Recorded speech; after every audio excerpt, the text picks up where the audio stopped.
Okay, we cannot catch a break from Lisa Eldridge. She just launched a foundation that I've talked about here on the channel before. Shortly, it feels like not that long ago before that, she launched her cream/liquid blushes, although it was probably a few months.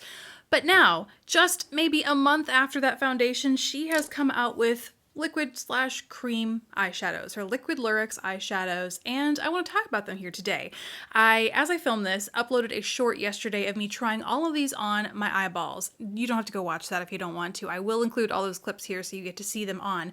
But in that video, I also asked what questions you guys had, what you would want to know more about in a review. And so we're going to talk about these shadows as well as compare them. A lot of you guys wanted to see how they compare to some other cream shadows out there. The Stila, Shimmer and Glow liquid shadows, as well as the Sydney Grace cream shadows. So that's what we're doing today. Let's get into it. Alrighty, so there are 5 shades in the Liquid Lurex collection from Lisa Eldridge. Packaging is super cute. You get 2.8 milliliters in each of these. Classic Lisa Eldridge, like frosted gold cap with her signature on top, and then a doe foot applicator inside. The texture of these is kind of like a creamy mousse. She calls them liquid Lurex, but I would call them closer to a cream. They are certainly thicker. They're thicker than the Sydney Grace shadows, which I'll talk about more when I go into the comparison. But that texture I find makes them really easy to apply directly to the lid. I just swipe it on with the doe foot. If I'm applying it all over the lid, you see I'm wearing liner today. One of the shades is liner, and that I did go in directly with a brush, which you can also do, but I just find that because it's a thicker texture, it's super easy to swipe straight onto the lid, take a brush, blend it out, and you're good to go. That's exactly what these products are. They are like one and done, good to go sort of products. You can see in the actual container, there is quite a bit of sparkle here, but what's interesting about them is the more you layer them up, I find, the more metallic they are, and the more you shear them. So basically for a wear like that, I go in with a flat shader. This is a Delium 775 brush, and this is nice because it allows me to buff out through the crease, but still keep it really nice and thicker on the lid. So it gives me a metallic finish there, but I can still blend and blur it out so I don't have any harsh lines in my crease. Or like I'm wearing it today, which is more blended out and therefore super sparkly, almost glittery, I used a fluffy crease brush. This is from Morphe. It's an R37 brush. And to apply that, you can see in the demo, I swiped it on my lid, but then I just used this all over my lid and even up into the crease to just really buff and blur the whole thing out. And that, I find, really brings out the sparkles here. From afar, I think it looks more like a wet sort of wear, but up close you can definitely tell it is a sparkle and not a metallic sort of situation. But it does give you some versatility. Layer it up for more of a molten metal look and shear it out for more of a sparkly, glittery, like a classy disco ball sort of look, you know what I mean? The shades we have going on are as follows. What I'm wearing today all over my lid, which is Bianca. This is the lightest shade in the bunch. It is like a soft, frosty, rosy mauve shade. Then there is Angelica, which is more so a frosty taupe with a hint of bronze in there. Then there is Lauren, which is a mid-tone, bronzy gold shade. And then for maximum warmth, we have Diana, which is like a hot, vibrant copper. And then last up is the deepest shade. It is called Liza, and it is a shimmery, deep gray. I don't know that I would, it's like a black. I guess the base is black, but there is so much shimmer in here that is lighter than black. It's like a deep smoky gray, and it is what I'm wearing as a liner today on my eyes. I just took a little angled liner brush, dipped it straight on the doe foot to pick up product, swiped it on my as a liner, which Lisa actually talked about in the video where she announced these products, and so that's exactly what I did, so you can see how it kind of wears as more of a liner situation today. Now, I have actually never worn a primer with these. One of you guys, I forget whether it was on YouTube or Instagram, asked me if I have a primer that I would recommend, and I don't, because I've actually found that these dry down from cream to powder in 30 seconds to a minute. You get a good amount of time to work with them, but once they dry down, they are down. On me anyway. I haven't noticed any flaking. Well, I haven't noticed any creasing. Flaking is a different story, and this is the one thing that I will caution you against, is that if you layer them up too much, if you want that like molten metallic finish as opposed to a sparkle, you can layer them up to the point where they crack and flake. That has happened to me. I was wearing Liza, and I wanted like a molten metallic finish, loved it, blended it out, but then I was like, that's awfully dramatic. It was like 2 p.m. in the afternoon and I was gonna go run an errand or something. And I was like, let's maybe lighten this up, make it a little bit more daytime, and which didn't work. But either way, I put Bianca over top of it just on the inner corner about halfway across the lid. And at first they blended in really nicely together. Bianca just added like it lightened it up a hint. Certainly not daytime by any means, but it was kind of a nice change up from a super dramatic smoky eye. But I noticed that as I was wearing it throughout the day, I had some flakiness going on in my under eye area. So you can overdo it when it comes to applying too much. Honestly, I kind of chalk that up to user error. I find that happens with a lot of cream shadows out there. And so you just have to know, if you're wanting to layer multiple shades of these over top of each other, to be cautious of just how thick you layer them up.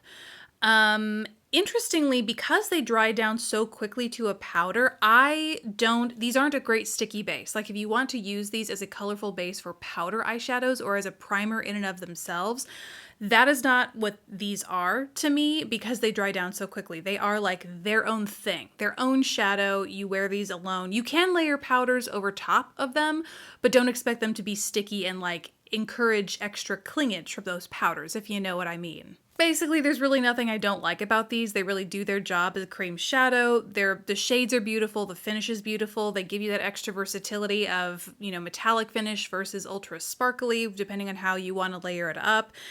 Lisa's done it again. Are we surprised? No, probably not. Like, she continues to prove she knows what she's doing with makeup. Duh. Now on to some of the comparisons. So first up, you guys wanted me to compare these to the Stila liquid shadows. And Stila actually has two different kinds. One is the Glitter and Glow, and I've had these for a while. I really, really love them. They're way too glittery though to compare to the Lisa Eldridge. Like there's very chunky glitter in these, and so they're in no way a solid dupe for the Lisa Eldridge. However, the Shimmer and Glow shadows are super duper close, not just in finish, but in color as well. These, as you can see, are smaller than the full-size version. I got these in a holiday set a couple of years ago. None of the comparisons I will be trying on my eyes. They're all cream products. I've had them for years, and they are not safe to wear on my eyes anymore. So I'll just be swatching them on the back of my hand for comparison's sake, but these came in a holiday set a couple years ago, but they are permanent shades. So Stila's infamous shade, I feel like this is the cult classic shade that really put Stila on the map. They still have it around, which is great because it's an amazing classic. It's super similar to Bianca. It is that very similar high shine frosty champagne shade with a pinky mauve base to it. Bianca, I would say, has a little bit more depth. It's a little bit more rich, whereas Kitten is more so just that pure frosty champagne shade. But I think you'll be able to see when they are swatched together, super duper similar. And then the shade Angelica from Lisa Eldridge is very similar to Jezebel from Stila. Again, slight differences. Jezebel, I think, is a little bit more pinky mauve than Angelica, which is more of a cool, like true brown tone taupe, but still very similar. The main difference I personally find with these is the finish. So the Stila Shimmer and Glow are like a true metallic. You do not get the same versatility with these as you do with the Lisa Eldridge. They are metallic through and through, no matter how you layer them up. Put them more sheer, it's metallic. Layer them up, it's molten metal. There really isn't any shimmer or glitter to be had with these, which you might like. Maybe you're not a glitter kind of person, and so that's what you prefer from your cream shadows. The pricing is comparable. However, I think they're exactly the same in terms, when you convert the Lisa Eldridge to US dollars, the pricing is almost the same. However, I think you get double the product in Stila as you do in the Lisa Eldridge. You get 2.8 in Lisa, and then 4, almost 5 milliliters in the Stila. So per milliliter or per ounce, however you want to do it, the Stila is a better deal, but per product, you are going to be paying the same thing. Next comparison are the Sydney Grace cream shadows, and these are Just putting this out there, if you haven't explored Sydney Grace as a brand, they are amazing, specifically their cream shadows. They make some of the best cream shadows out there, and if you want to talk about value for money, you get 10 milliliters. Like you literally cannot use all of this before it goes bad. All of my tubes I cannot use anymore because they go bad. I'm literally just using these for a finish comparison, but I mean the value is just incredible with these.